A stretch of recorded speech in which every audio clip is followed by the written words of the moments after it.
पूरे देश में जो लोकसभा के चुनाव होने जा रहे हैं और उसमें हरियाणा में जो 10 सीट हैं, 10 की 10 सीटों पर चुनाव लड़ने जा रहा है।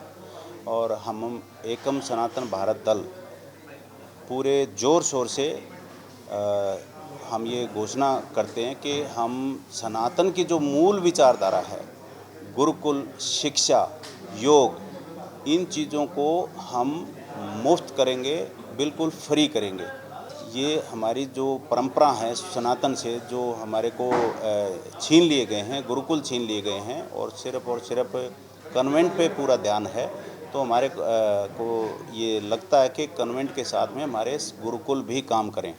हम ऐसी किसी विचारधारा को बढ़ावा नहीं देंगे जो हमारे सनातन के मूल सिद्धांतों को आघात पहुंचाए और हमारे को एक नौकर बनाने के लिए आगे प्रेरित करती हो, और जो हमें स्वावलंबी बनाता हो, हम उस विचारधारा को आगे बढ़ाएंगे। जैसा कि सनातन हमारे का स्वावलंबी पहले से बनाता था, रखता था, जो कि आप देख पाएंगे पिछले कुछ कालखंड पहले, जब आज़ादी से पहले भारत का पूरी दुनिया की जीडीपी में 48% योगदान था पूरी दुनिया में। और ये चीन और भारत के बीच में दोनों में प्रतिद्वंद चलता रहता था, कभी चीन आगे रहता था, कभी भारत आगे रहता है। लेकिन आज़ादी के बाद से इस तुष्टीकरण की राजनीति की वजह से हम इसमें अपने आप को एक नौकर की तरह हमारे को प्रेरित किया गया, और जो कि हमारे जो मूल जो कार्य थे, जो रोजगार के कार्य थे, वो हमारे से छीनते चले गए इस स्कूली शिक्षा के कारण। तो हम इन चीज़ों को वापस रिवाइव करेंगे, इन पे वापस आएंगे और हम इन चीज़ों को ऊपर लेके आएंगे। जी।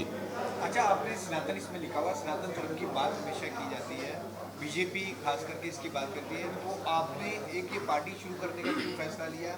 और जैसे आप कह रहे हैं, ये आपकी क्षेत्रीय दल की पार्टी रहेगी कि नेशनल लेवल पे भी आप लड़ेंगे? ये नेशनल लेवल की पार्टी है और हम देश के 28 राज्यों में और जो केंद्र शासित राज्य हैं सभी में हम इसमें आने वाले चुनाव में हम चुनाव लड़ने जा रहे हैं, और हम अपने कैंडिडेट की घोषणा बहुत जल्द इसकी कर देंगे। जी। लोकसभा इलेक्शन जो अब आने वाले हैं, इसमें हरियाणा में और सभी राज्यों में आप लड़ेंगे? हरियाणा में भी और अन्य राज्यों में भी, सभी राज्यों में। पार्टी का खास मुद्दा क्या है? पार्टी का खास मुद्दा, हम तुष्टीकरण और तृप्तिकरण का घोर विरोध करते हैं और इसके विरोधी हैं। और जो हमारी जो मूल परंपरा है, सनातन की जो मूल परंपरा है, गौ को, गंगा को, राम सेतु को हम राष्ट्रीय धरोहर घोषित करेंगे।